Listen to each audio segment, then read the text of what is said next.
Bәріне сәлем. Қызым, біз бүгін екеуміз бауырсақ пісіреміз. Бауырсақ пісіруіміздің себебі бізге қонақ келеді. Қонақ келсе, үйге құт келеді. Қонақтарымызға дастархан жаямыз. Дастарханымызға ең алдымен не қоямыз? Бауырсақ қоямыз. Дұрыс айтасың. Кел екеуміз жасайық. Жылы сүтті құямыз. Сен араластырып тұр, жақсы ма?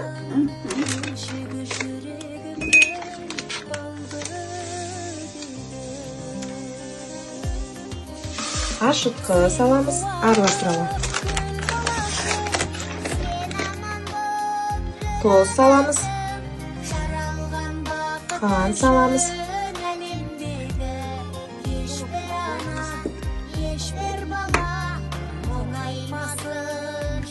Және соңғы ұн саламыз, араластыралым. Мен салып тұрам, сен араластыр. Саған бауырсақ жеген ұнай ма? Иә. Бауырсақ тәтті шығады бізге.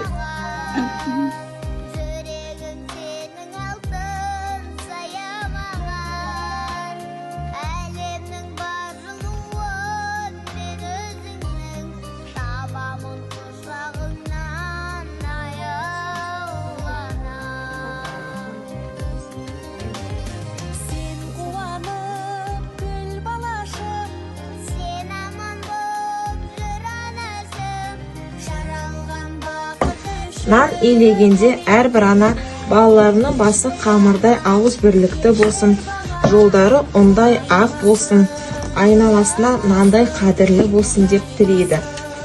Қызым, сен нан туралы тақпақ білесің ғой, айта қойшы. Нан қоқынша аспанды, чече-чачап аспанды, чел-чел қастерлеп тоқа қатастанды. Дұрыс айтасың, нанды қастерлеу керек. Есінде болсын, қызым. Нан қастерлі тағам.